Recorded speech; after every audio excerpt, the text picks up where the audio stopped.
Bon, concernant cette histoire de levée de la restriction, LCI nous explique que la Russie menace de frapper la France. Et après, ils atténuent un petit peu leur discours en disant « Mais non, en fait, c'est les députés qui ont voté, mais ils n'ont pas de pouvoir décisionnel.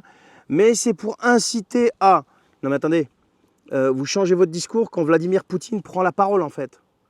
Ben oui, parce qu'il a pris la parole, je crois que c'était hier. Ouais, c'est ça, c'était hier ou avant-hier, je ne sais plus, bon bref. En disant que de toute façon, si jamais c'était le cas, donc si jamais l'Occident autorisait les Ukrainiens à frapper le territoire russe avec des armes de longue portée, donc des missiles de longue portée, etc., eh bien ça va changer complètement la nature du conflit parce qu'à partir de ce moment-là, l'Occident, donc les États-Unis et leurs alliés, ils considéreraient, Poutine, qu'il serait directement impliqué dans le conflit et il a prononcé, il a lâché le mot, il a complètement dit qu'il considérait que ces gens-là seraient en guerre avec la Russie. И поэтому речь идет не о том, чтобы разрешать украинскому режиму наносить удары по России этим оружием или не разрешать. Речь идет о том, чтобы принять решение о том, что страны НАТО напрямую участвуют в военном конфликте или нет. Если это решение будет принято, это будет означать не что иное, как прямое участие стран НАТО, Соединенных Штатов, европейских стран в войне на Украине. Прямое участие.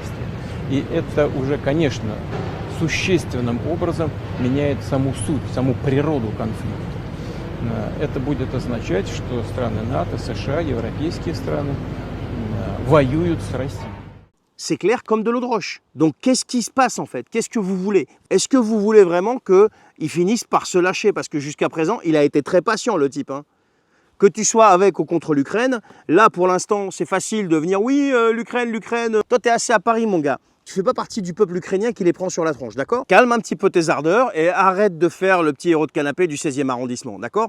On se détend là, on se détend. Les gars, nos gouvernements sont en train de jouer avec une puissance nucléaire, d'accord?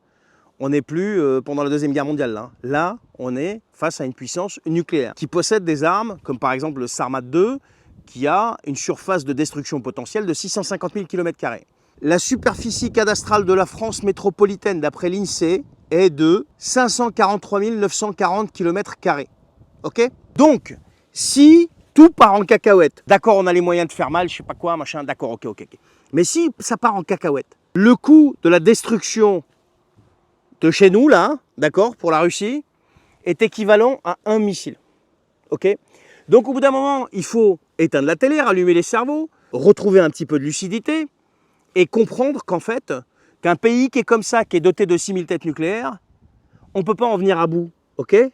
Donc la seule voie qui reste, c'est la voie de la discussion et de se poser autour d'une table et de calmer tout ça avant que tout parte vraiment en cacahuète. Mais moi, ce qui me stupéfait le plus, c'est les gens qui n'ont jamais pris une bombinette sur la tronche et qui viennent t'expliquer qu'il faut y aller, il faut résister, il faut. Et les mecs, quand ils ont leur colis Amazon 2 jours en retard, mais ils sont au bout de leur vie.